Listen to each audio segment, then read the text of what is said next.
Did you know that 1/3 of immigrants move back home within the first 20 years after moving to Canada? And 60% of them leave within the first year of moving to Canada. I bet you did not know.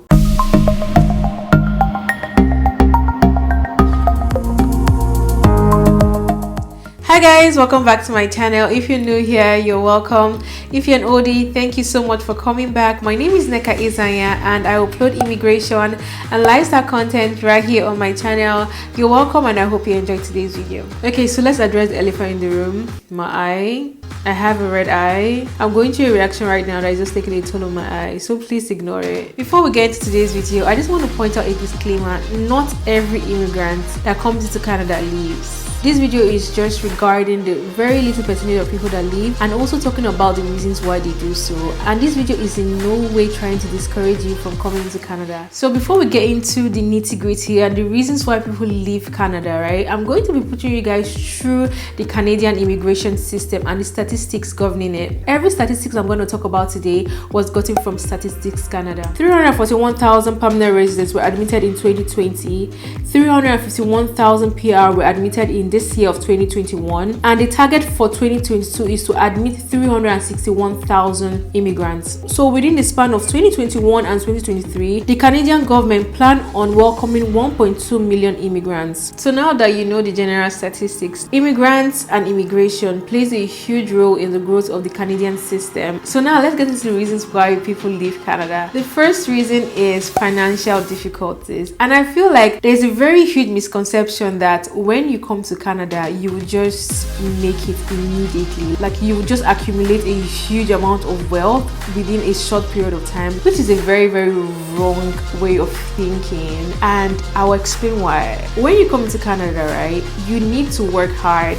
Working hard is one of the things you will just have to do when you come into this country. Canada's system like propels you, it pushes you to want to work so hard because there are so many things that are involved. Like you have to pay for your rent, you have to pay for your bills, you have to pay for your fees if you're a student, and Canada is an expensive country. From an immigrant perspective, right, you're coming into a new country, you have no family, you know no one here, so automatically you will have to work hard if you want a roof over your head. If you were back home and your parents were back home with you, of course, like you already have shelter that is just there for you. You can come back home from work and just come to your parents' house and sleep without even thinking about rent or thinking about food most times, or even thinking about bills, right? You have to work like double as much as you would in your home country compared to when you're in Canada. So most people don't feel like it is worth it staying in a country where they have to work twice as hard and pay their own bills when they can always go back home and,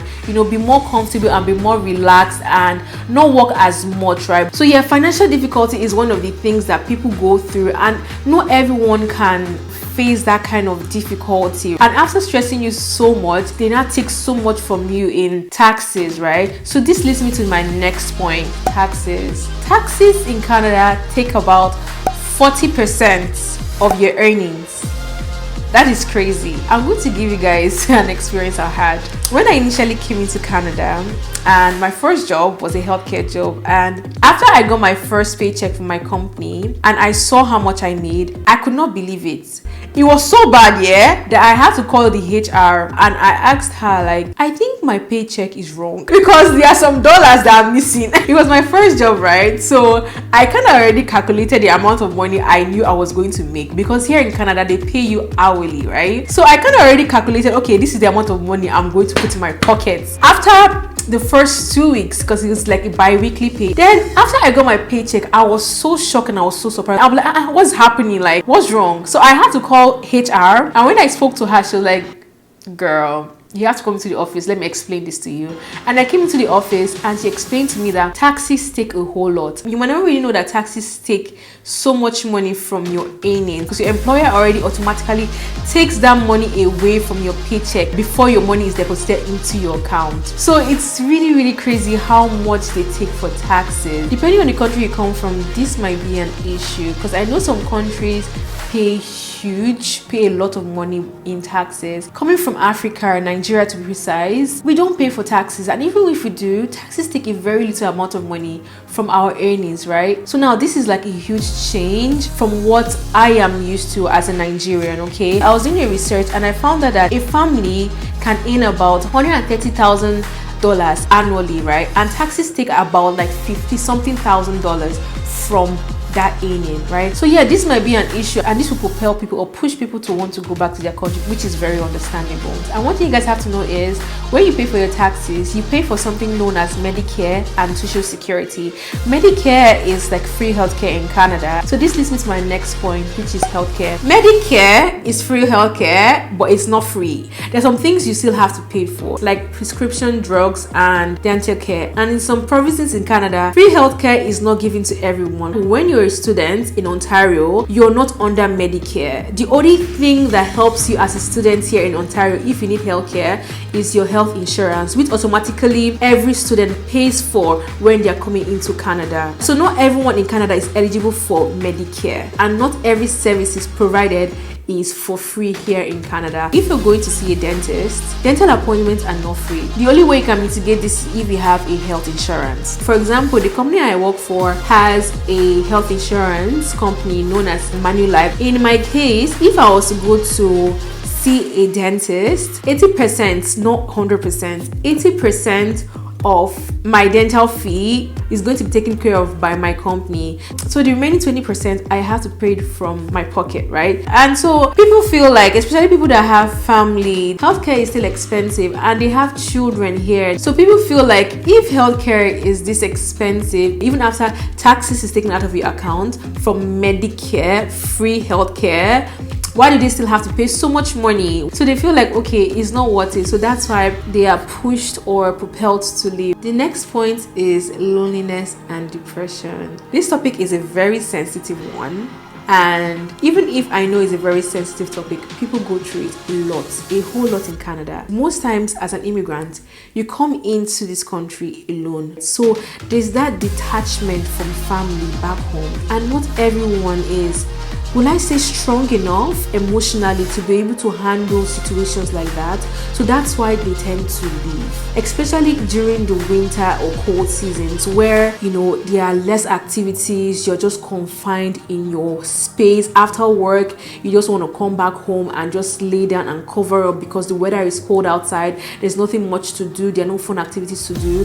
So loneliness and depression can kind of creep in, right? And so like that's why most people are like, nah, like they can't do this, and they just go back home. And I feel like the only way to mitigate this is if you build a community. You can build a community at church. You can have like a club you go to. You can have like soccer team members you know go and play soccer with every week or every weekend, just so that you don't feel alone and detached from the whole world, right? So that's the only way I feel like you can mitigate this if you plan on coming here, and if you feel like, okay, yes, this might be an issue. Just try to develop little communities, things that will just help you enhance that, you know, communication with people, right? Loneliness and depression is actually a thing, and it actually happens when, you know, you come into a foreign land. So yeah, that's why most people just say, nah, they can't handle it and they leave. And this leads to my next point, which is weather and climate change. So the weather here is actually not very conducive. It doesn't matter the province you stay in. Ontario's weather is humid and very windy. If you stay in Alberta is dry and very, very cold. If you stay in Quebec, you will have like trucks of snow just from clearing the main road. If you stay in BC is known to have very, okay, nice weather, but it actually gets really rainy there during the winter and gets really cloudy as well. So you can never have it all, no matter where you go to, no matter the province you think you want to go and hide and stay, the weather will catch up with you. So yeah, the weather and climate here is a huge thing. Someone like me coming from Africa, coming from Nigeria, we only have 2 seasons, which is dry and wet season, right? So there's no huge and drastic change compared to a country that has 4 different weathers. Even Canadians here that were born here, they escape during the winter. During the winter, they go to the States and come back during the summer here in Canada. They find a way to, balance everything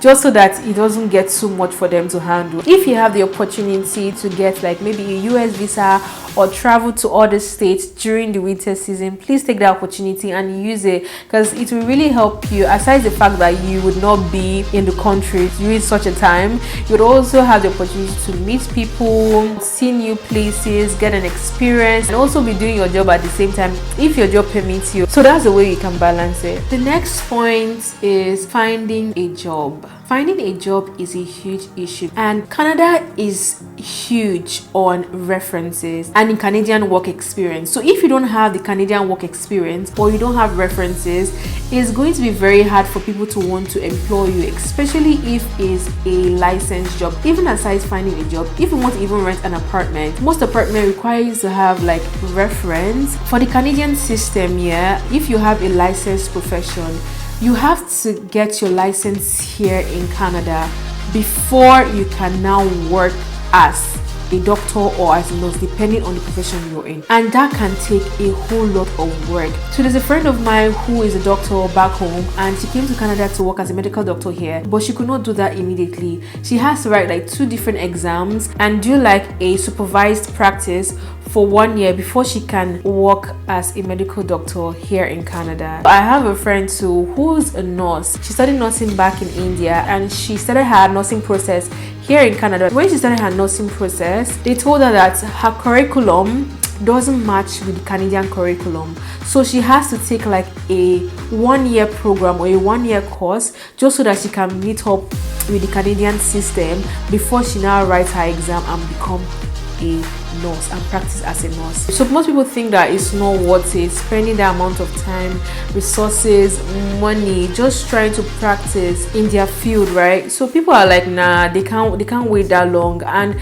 they can always go back to their country and practice as a doctor or practice as a nurse, whatever they were doing back home. And this leads me to my next point, starting from scratch and having a survival job. Most times when you come into Canada, you might not land the job you want to land, so you might have to engage in like survival jobs, like maybe bartending, cleaning, doing those kind of jobs, just so that you can build up your portfolio before you can actually get the job you want to get.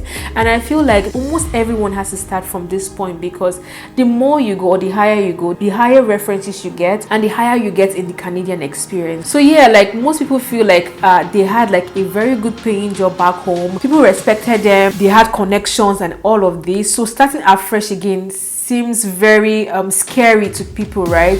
So they just go back and just continue from where they left off. But I also feel like you have to think about what you want for the future. 5 to 10 years from now, where do you see yourself, and what goals would you want to achieve within that time, right? Before you make any decision of going back, look at your life with a very wide lens. Okay guys, thank you so much for watching. Like I said earlier, this video is not to discourage you from coming or from moving into Canada. Canada is a very beautiful country, and there's so much opportunities here. I love Canada. I'm presently in Canada, and it's a beautiful place to live in. Just like how no other country is perfect, Canada too is also not perfect. You can never have it all. Something has to give, and unfortunately these are the things that might have to give. But this doesn't mean that it has to happen to every single person. Everyone is different, and the things that might affect you might not affect someone else, right? So just take whatever I say with a grain of salt, and yeah, don't be discouraged at all. And I hope this video kind of helps you in case you're about to come into Canada, so that you can be aware of these things and get yourself prepared before coming and get your mind right for what to expect. So yeah, I hope you guys enjoyed this video, and I hope you learned a thing or two. Please don't forget to like, share and subscribe to my YouTube channel, and also turn on the post notifications so you can get notified every single time I upload a new video. Thank you guys so much for watching, and I'll see you guys in my next video. Bye guys. Bye.